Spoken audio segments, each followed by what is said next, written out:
Hey guys, my name is Ben Berman and welcome to the Starting It Up podcast, where I interview all types of entrepreneurs, uncovering actionable steps and inspiration that you can use to build your business, your side hustle, whatever it is that you're trying to create, and live the life you've always wanted. On this episode, we talk with Emily Levy, the co-founder and CEO of MightyWell. MightyWell creates functional and stylish apparel and accessories that helps patients and caregivers turn sickness into strength. This started out of a need that Emily actually had herself after she was diagnosed with Lyme disease. MightyWell currently has 6 product lines out, has raised around $500,000 from investors like Breakaway Ventures, Tim Draper, and equity crowdfunding platform Republic. Some of the major topics we talk about are community and brand building, the challenges of fundraising as a woman-led team, the unique factor of developing a product that is super personal to the end user, and more. Hope you enjoy. Hey guys, how's it going? Welcome to the podcast. Today we have Emily Levy, who is the co-founder and CEO of MightyWell. But Emily, I'm going to turn it over to you. Tell us a little bit about exactly what MightyWell does, why you started it. I know it's a very personal story, and bring us up to speed onto where MightyWell is right now. Yeah, thanks, Ben. So my name is Emily Levy, and I'm the CEO and co-founder of MightyWell. The story really started out of my personal experience as a patient. I went undiagnosed for about 7 years with chronic neurological Lyme disease and tick-borne illness. And by the time I was a sophomore at Babson College, I really just lost, all sense of who I was. There's a lot of joint pain, brain fog, confusion, went from getting straight A's to barely being able to pass class. A lot of really scary neurological symptoms. So by the time, I finally found a doctor who accurately diagnosed me through a blood test, I had to have a long-term IV in my arm, which is known as a PICC or a PICC line. And essentially it's a long-term IV that goes from a vein in the arm directly to the heart.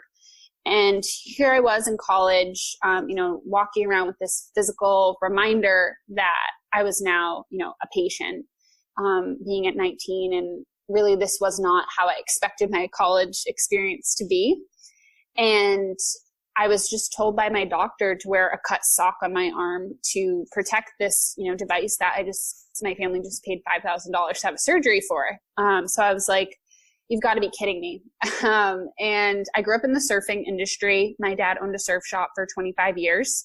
And he said to me one day, Em, why don't you just put a rash guard on your arm, cut that up, and make something out of it. And my mom had helped launch Giorgio Armani in Boston in the 90s. So I kind of grew up in a very fashion-oriented family and entrepreneurial family as well. So, and being at Babson, I had a scholarship for women's entrepreneurial leadership. So I kind of just had that bug from, a young age to do something about it. So, even though I was very sick at the time, we created our first prototype and launched our first product, PICC Perfect, which is a patented PICC line protector where patients can conceal their PICC, have really comfortable way to go about their everyday lives. And the best part is it's antimicrobial for the life of the garment.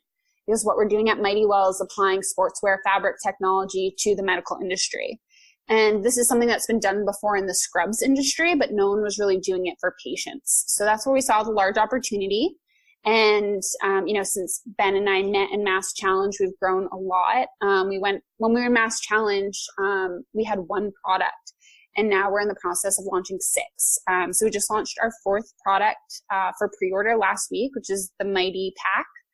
Which is essentially a medical bag that converts to over a wheelchair, fits diabetic supplies, IV supplies, anyone who really needs to carry around medication. And it keeps your tech separate from your medical supplies, which is a really unique feature. So we're super excited, that since we met, we've had this larger expanded vision of, turning sickness into strength for patients and their loved ones. And our long-term vision is to be the Under Armour of healthcare. Awesome. Yeah. So that's, a super great story. And it's always awesome to see an entrepreneur really start a company based off of something that personally affected them very strongly. They just have that drive to really make a difference in the world. So it's great to see how you're doing that. A couple questions I Yeah, for sure. A couple of questions that I have, like based on that, would be, since this is something that is very personal to you and you actually used, when it comes to like product development and then the sale of the product, how does that, like, do you think about it differently than if you were selling, some kind of like, B2B software or something like that, where it's not something that really touches the user? Right. And just how do you think about creating the product and then selling it that might be different than someone, selling something that doesn't affect someone so personally? Yeah, absolutely. One of the things that's really unique about MightyWell is we are patients ourselves and direct caregivers. So half of our team, they either have another chronic condition like myself. For example, a few other team members have Lyme, some have Crohn's, anxiety, depression, ADD, all kind of chronic conditions that we really valued that and saw it as a strength versus other people might see it as a weakness. So in our entire design process, we worked with other patients like ourselves. A lot of our brand ambassadors, we brought them directly into the designer meetings, because I only had a PICC line and now I have a port in my chest. But, for our friends in the fight, which is what we call our community, for those who had feeding tubes, and we were creating the backpack that worked for them, we wanted to make sure, it actually worked. And then with our Mighty Med Planner, it works for diabetics. So we wanted to really make sure that, our friends who are both type 1 and type 2 diabetics, it worked for. And then we also worked with nurses at Boston Children's Hospital to make sure, that these products like held up to their standards as well. So I'd say that's like one of the most unique things about us. And we're really fortunate that our design team, they do the entire women's collection for New Balance. So, we had some of the best healthcare providers in the country, advise us. We worked with some of the top sportswear designers, in the country. And then we were authentic to our core values of bringing in real patients. So when we looked at the products that we were going to create, they really came from the patients and caregivers themselves, because, I knew I had this problem, but the more and more we talked to people, the more they said, I have this problem too, or, I have a different condition, or I have a different medical device, but no one's really creating stylish and functional products for me.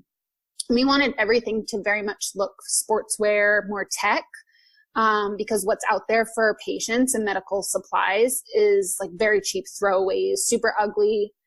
Or if they're trying to do something that's stylish, it's like very mom and pop. Like, I bought the fabric at Joann Fabrics and I sewed it together in my basement. No one was doing it at a level where, as a patient myself, I would wear those products. Yeah, for sure. That makes a lot of sense. And it's definitely a very specific niche that you went into. And so I have a question in terms of like launching the actual products. Mm-hmm.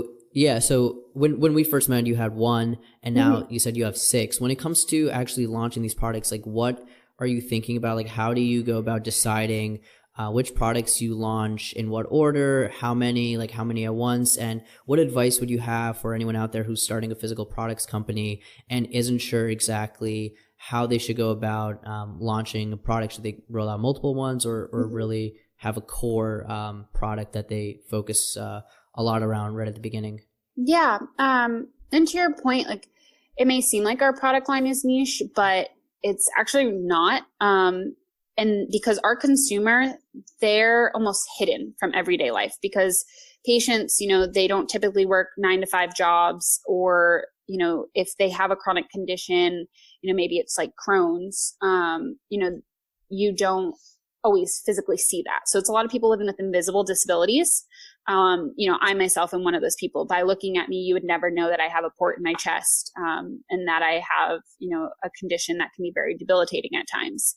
In fact, 1 out of 3 Americans has some kind of chronic condition, and chances are, if you're not the one with the chronic condition, you know someone who is suffering from one.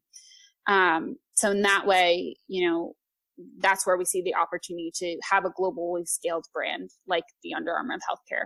And in terms of launching products, because we started with the PICC line protector out of my own need, we ended up creating a lot of connections in, it's called vascular access, which means veins. I ended up becoming like a nerd about the vascular access system. So we had a lot of connections there. And so we started to look at the patient population who had physical medical devices. And a lot of that tied back to vascular access because you use the bloodstream in order to deliver these medications, right? So everything from every time a diabetic, stabs themselves with a needle, like that is considered vascular access. A PICC line, that is vascular access. A port for chemo, that is vascular access. So it's not really a term a lot of people know about. But for example, 6 million PICCs are placed every year. So, just in the US alone. So a lot of what we did was, we listened directly to our core consumer. We worked with the nurses and said, what other devices are you placing? Because one of our go-to-market strategies is to influence the doctors and the nurses who place the devices and says, oh, these are really cool products that you can feel more confident about yourself in. And then, it was a lot of figuring out time and resources, where could we share fabrics across the board? We have a top that's coming out in 2019. And, that is shared with the same fabric as the PICC line cover. So where can we, utilize things like that? Our Mighty Med Planner and our Mighty Pack, those are the same fabrics. Those are the same trims. So I would encourage people who are thinking of doing physical products is like, how can you create a suite for people? For us, that first suite is looking at vascular access and who are those customers? It's a lot of diabetics. It's a lot of people with long-term chronic conditions. So there's a longer lifetime value for the customer. And I always tell people if you're starting a physical products business, there's absolutely no reason you can't start talking to people and start sharing your sketches, sharing your prototypes. It's not like, even if you can get a patent, what's really defensible is a brand long-term and building that brand credibility. So I always tell people, if you have a physical product, just, do what we did. We literally found a seamstress like through the internet, had her make a prototype, and I started asking people on Facebook to meet me for coffee. I always tell a story. I was visiting one of my best friends from high school in San Diego, and I drove like 2 hours. I borrowed her car on a Saturday, while I was on vacation to visit her, to like take this lady out to coffee that I met on a Facebook group because I didn't know anyone else at the time, who at that time I didn't have my PICC anymore. So I was like, I need to like try this prototype on someone. I need to get their product feedback. So, go to those extremes. Don't be afraid to reach out to people online. Those are some of the top tips. Awesome. Yeah, that's super helpful. And there's always like this reoccurring theme from everyone who just, kind of builds this product, like especially physical products. Like they go out, they do what they have to, they find someone to piece it together, they 3D print it, whatever, and they just get it in front of as many people as possible.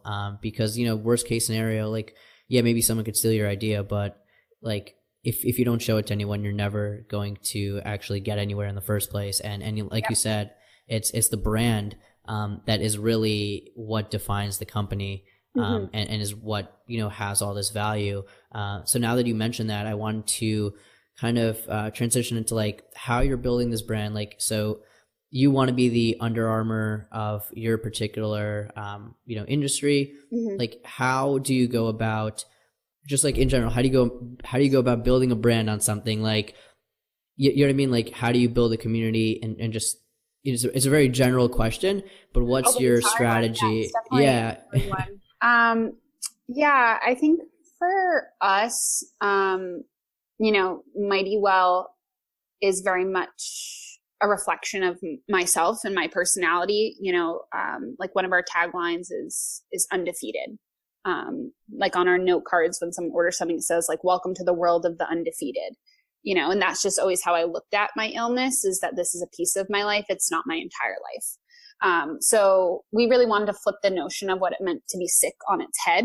And, that will offend somebody because some people might be like, you know what, I am defeated, but you also have to realize when you're building a brand, it can't be everything to everyone. And for us, actually our initial company name was PICC Perfect, and that's what we got into Mass Challenge on. And now that's just the name of our PICC line protector. So I always tell people when I'm giving advice is that don't pigeonhole yourself. You know, at the time we thought we were going to be the best PICC line cover company ever. We were going to sell one to every person who got one, which was 6 million people. So, you know, when we did the math, we're like, oh shit, you know, this is going to be like a really big company.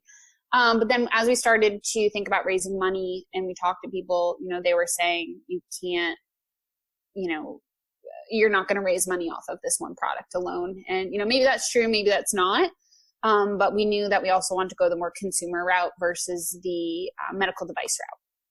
So that's when we decided to rebrand while we were in Mass Challenge about 2 years ago. And we started the company as Mighty Well. And a lot of what we did was, you know, wrote down what are our brand values? What do we stand for? You know, what do we want to become in 5 years? What do we want to be known for long term?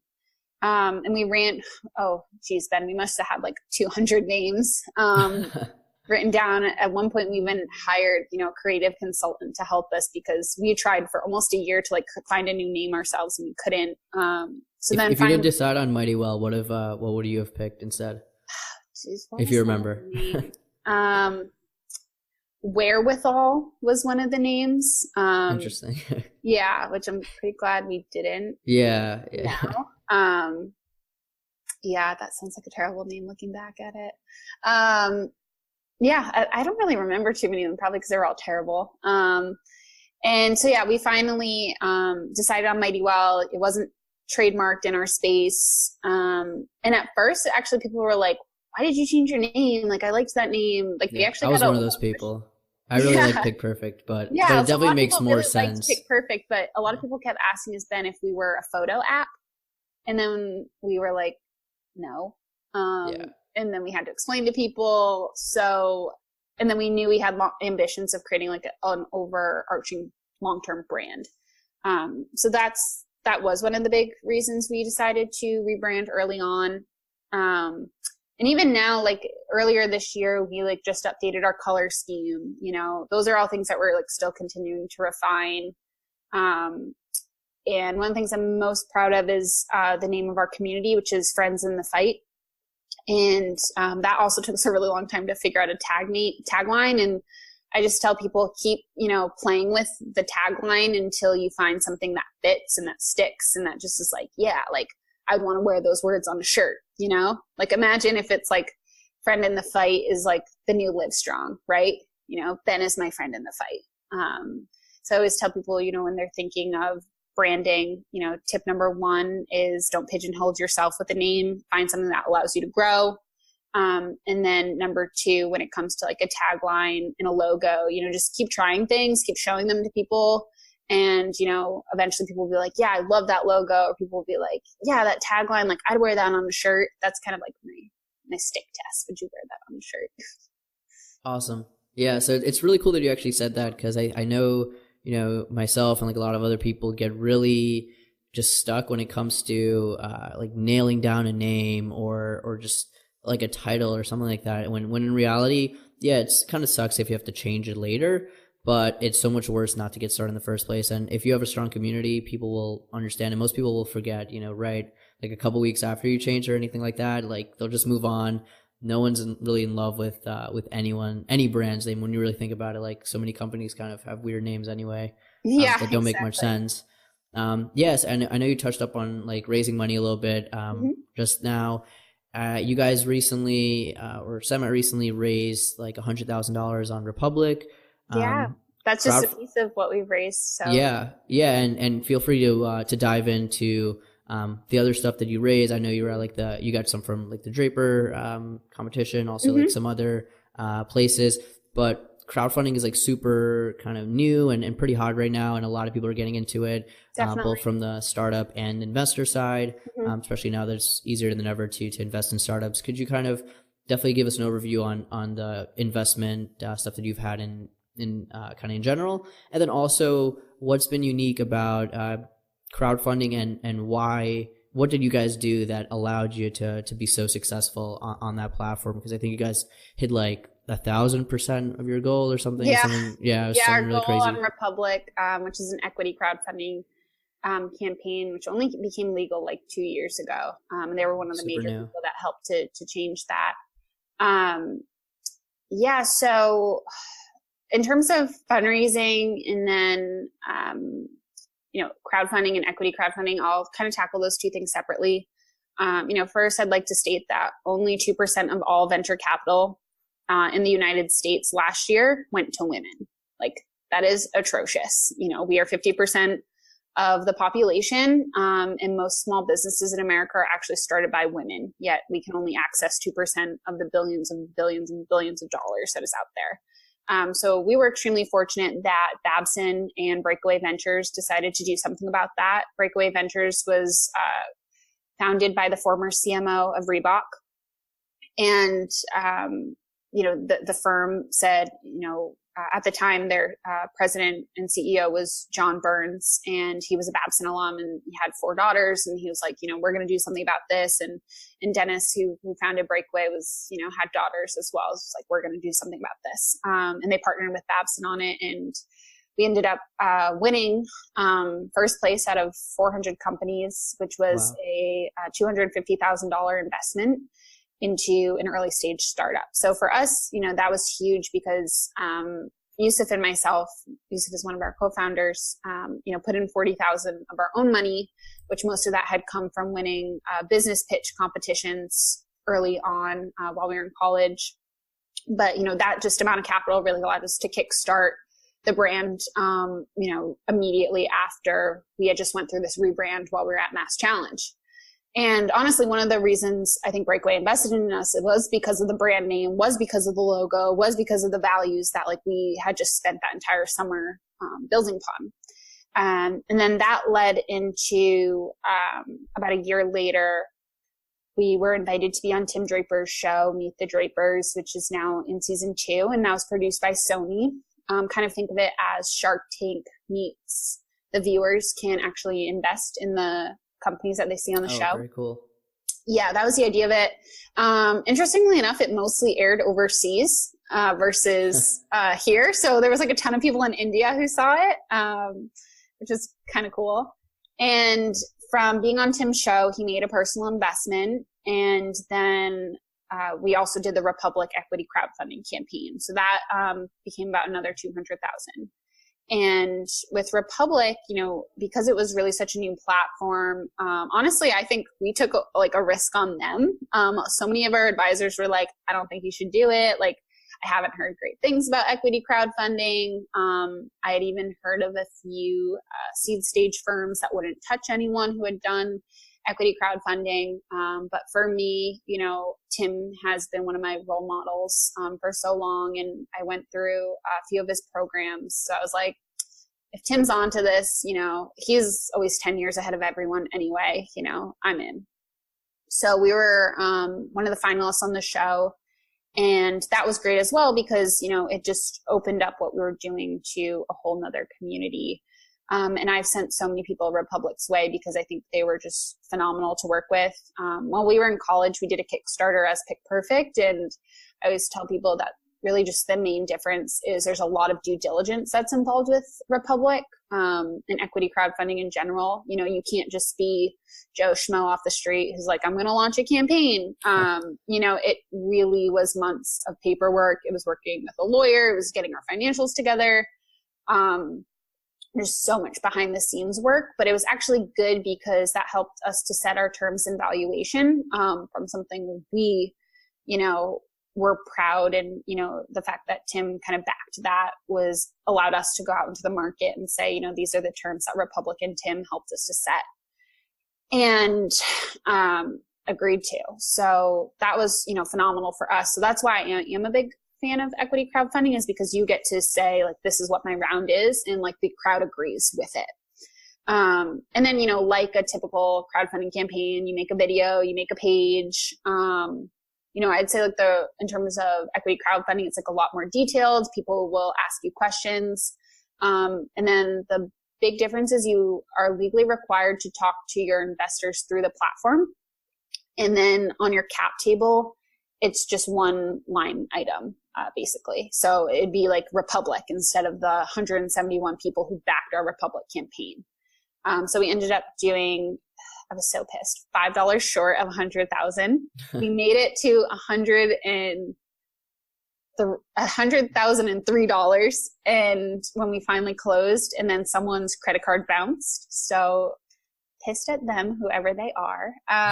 But yeah, with the $5 investment. Yeah, right. I was like, fuck you. But then that was really helpful for us, just to be a part of that. And we've still stayed pretty active in the Republic community. We've become friends with like a lot of the other companies who did the show with us, and that was also great to have that video footage to be able to send to other people and say, like, this is how I do on camera, this is how I do recorded, this is produced by Sony. So I always tell people, like, if equity crowdfunding is in the cards for you or you're exploring it, I'd be happy to make that introduction for anyone if, I think you'd be a good fit. Cool. Yeah. And equity crowdfunding, like, I know when it first came out, a lot of people were really scared about it. They were worried people were going to lose their money. They were worried that there's always that chance. Yeah. You could lose your money. Investors. Yeah. You could lose your money doing anything, though. Right. Exactly. And there's like a lot of worse things that you could do than like invest in startups. So there was always kind of a silly rule that's slowly kind of fading out, and a lot more people are going to have much more access to startup companies, which is going to be just great for the whole ecosystem. I think it's phenomenal. Like, why should only the rich, get to invest in these companies? Yeah, and then make even more money. Yeah, exactly. If you have, a couple extra $1,000 a year to like play around with, all the power to you. Yeah, for sure. And yeah, it was awesome that you actually mentioned the fact that, you are a woman and you did raise venture capital, which, like you said, is unfortunately a little bit more in family and friends. So we've officially raised over $500,000. Oh wow. Yeah. It's definitely like, you said 2%. It's way less than it should be, obviously. And for all the female founders or just people who want to be founders who are listening to this, what advice do you have for them specifically to go about reaching out to traditional investors who often follow like pattern recognition, and they might not fit that exact pattern just because of the way it already is? What advice would you give them to open those doors and to really show like the investors what they have and get that investment? Not gonna lie, it definitely hasn't been easy for us. I probably have had well over 100 coffee meetings to this point, and continuing to do so. And in my experience, if you're a consumer facing product, it's going to be 10 times harder than tech. A lot of what we see is like love the market opportunity long term, but like you're pretty early right now. Like, come back to me when you've done, $1 million in revenue or $700,000 in revenue. And it's like, okay, well, when you're a consumer facing product brand, there actually are a lot of upfront costs because you need to build the product, you need to source the product, you need to market the product before, you can start to see that return. So, $500,000 to the average listener kind of sounds like a lot, but, when you kind of add up all those costs and then people costs on top of it, it goes very quickly.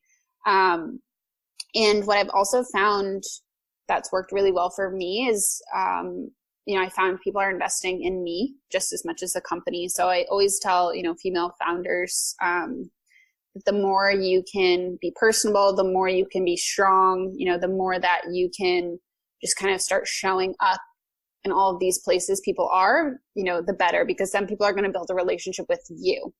A great example of this is one of our current investors and advisory board members, Alicia Surratt. She's well known in the female angel investor space, especially in New York. And she's a commentator on CNBC and MSNBC. I met her through a pitch competition, and then she ended up becoming a mentor. And then about a year later, she ended up investing in the company. So, that is a really long, sales cycle, if you will, but that wasn't my goal. My goal was I can learn so much from Alicia. With the guys at Breakaway, my goal was like, I can learn from them. So I always tell people, if eventually you want to raise money, but what you need more so is knowledge, like take the learning factor. if you can. Ask these people for coffee, ask them for 15 minutes of their time on the phone. Chances are they're busy, but a lot of them do want to do mentorship, especially if you're initially doing like angel and like kind of family and friends. And then apply to pitch competitions. Like I just told you about Meet the Drapers. Part of the reason, we got introduced to Tim was through a pitch competition that him and his wife hosted at Smith College, where his wife went. And then, Breakaway, that happened because of a pitch competition. I just heard about another one today. We actually, I can't talk too much about that yet, but we won a minimum of $30,000. So I was wow. Yeah. Which one was it, if you can say? I can't say yet. Okay. It's part of the contract, but I can tell you in February. So a lot of what I do, once I get home and I've kind of checked everything off my list, I have kind of just like a running list of everything to apply to. And I tell people to, once you start to apply to things, keep a Google Doc or an Evernote doc of, what are the commonly asked questions that you're going to get? Like, what is your mission statement? Like, who is your team? And I just copy and paste them and apply. Like, I think I must have applied, just in the past year, probably to like 30 things, and we just got one, so you're going to hear a lot of no's. I think especially for female founders who are not in tech, you're going to hear a lot of no's. And then for me, I'm a female entrepreneur who's not in tech, who's creating a new space. So you can probably imagine the amount of come back to me laters that we've gotten. A lot. And we're not true like biomedical. We're not like true consumers. So, I know it's going to pay off in the long run, but you really have to develop thick skin. And for me, that definitely hasn't always been easy.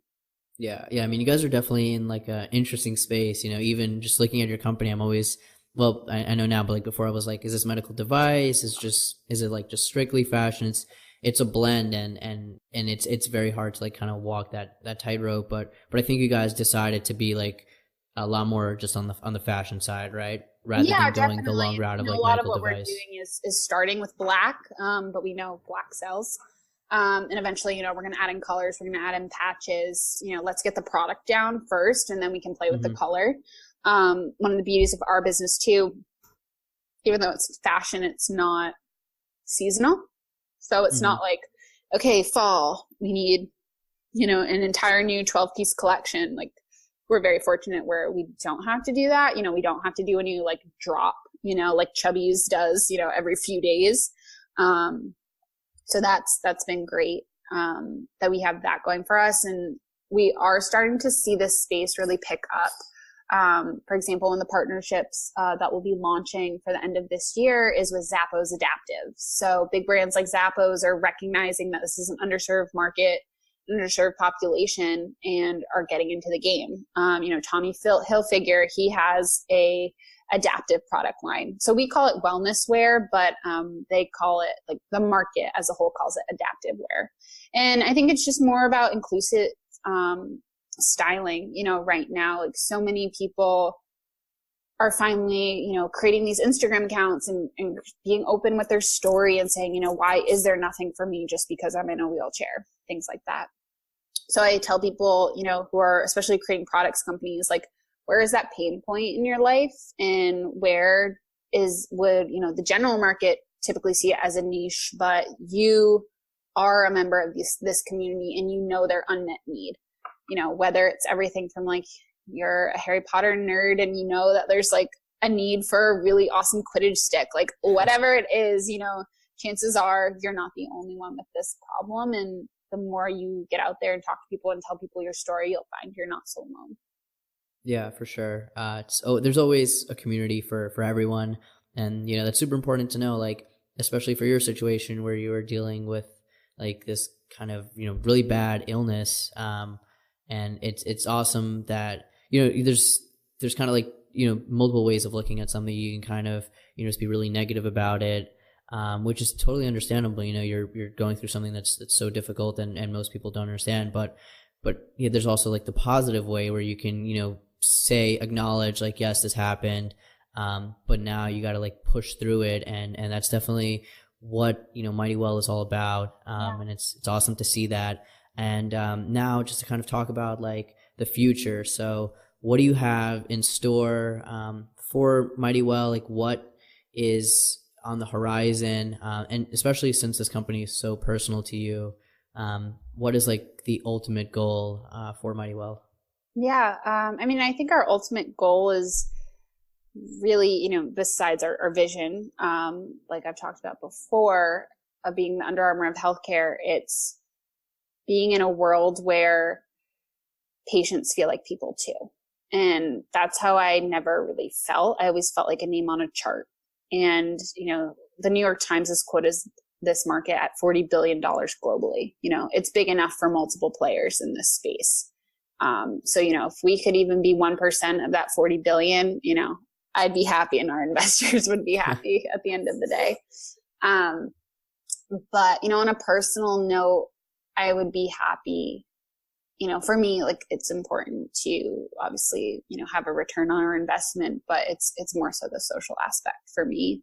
And I just don't want anyone to ever feel the way I felt. And, when I talk to other people who are starting companies, I'm like, what is that one thing that you want to wake up every single day and make the world a better place for? And that's what you should be focusing on. If at the end of the day, you are going to be thrilled that you created this new AI platform and it helped, to save 10,000 people's lives, like amazing, go for it. But if it's just, another Google Chrome plugin that's like cool, okay, like in 3 years from now when shit gets hard, like why are you still going to be doing this? And things definitely haven't, always been easy for us, even though we've had a lot of successes, but it's that deep desire to make the world better for patients and people with disabilities like myself that pushes me to go forward every day. Yeah, that's super inspiring. And, I actually saw a quote recently where it was like, I'm gonna, not get this exactly right, but essentially it's like, if you're starting something, you have to just be super passionate about it. Otherwise, when, like you said, when it gets tough, when you start encountering all these problems, all these obstacles, you start losing customers, things like that. If you're in it just for the money, if you're in it just because you thought it was like the thing to do at the moment, you don't have the drive to stick with it. And the best companies are built through people sticking with it. They're not built in a couple of years. It takes time, takes a lot of effort, a lot of resilience, and it's just really awesome to see how you took something so personal to you and was able to transform it to something that can help so many other people. Definitely, we need more companies out there that have a mission more than everyone has like a mission. Change the world, make the world a better place. And it's definitely justifiable. Like I'm sure like, every company that says that actually means it, but it's kind of harder to see like a direct impact sometimes. It's that authenticity factor. Yeah. That I think is one of the biggest things that we have going for us. And like even all of the models on our website, like all of them are real patients or caregivers. So it's those kind of things that I think, make all the difference when you're building a brand. And, I'll leave you with this story. One of my favorite stories of Mighty Well and, kind of the world of the undefeated, was when we first got started. So actually around the time we were in Mass Challenge, we were thinking of expanding, I should say, kind of extending our product line for the PICC Perfect to fit little kids. Because we had met a lot of nurses at Boston Children's, and they were explaining the problems about how these kids, put their IV tubing in their mouth, or they pull it, or they'll do like jump rope with it.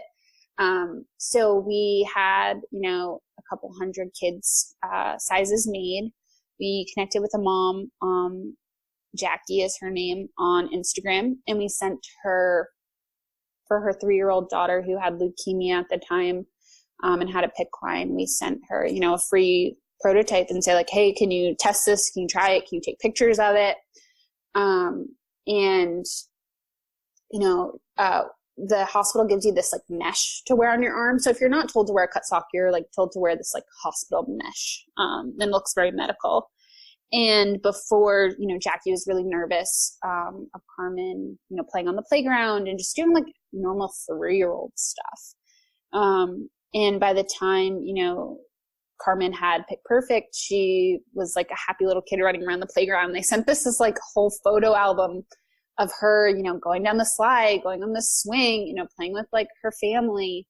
And that's when we were like, okay, oh my God, like this is how we're changing the world. It may not be a 1-for-1 Tom's model, but like, fuck that. Like these are products that are making a real impact, and allowing a little kid to be a little kid. So it's one of my favorite stories. And about a year later, I actually got to meet Carmen in person while I was doing a speaking engagement out there. So, that's one of my favorite stories. And, to all of your listeners and viewers, remember like who is your Carmen at the end of the day. Yeah, thanks for sharing that story. It's awesome to hear. And, right before you go, if there's anything you want to kind of shout out or plug, go ahead. We're going to link, Mighty Well, like the store and everything. Awesome. In the post. So, but yeah, thanks again, Emily. This was awesome. No problem. Really great catching up and talking with you. Really appreciate it. Thanks for the opportunity, Ben. Yeah. So you can find us. Our website is mightywell.com. My personal Instagram is at mightywell_Emily. So feel free to DM me anytime. And then we would love for you to check out our latest product launch with Zappos Adaptive. And this January, we'll be launching our Mighty Med Planner with thegrommet.com. So those are the two other places you can find us. Leave us a review, check us out. If you know someone who is going through a health challenge, send them that Mighty Well undefeated baseball hat or, something to help them organize their medication. So thank you guys so much. And I look forward to hearing from you. All right. Thank you. Thank you, Ben. Hey guys, thanks again for listening. If you like what you heard, go rate and subscribe to the podcast. Even share it if you think the lessons were valuable. Stay tuned for more episodes, and until next time.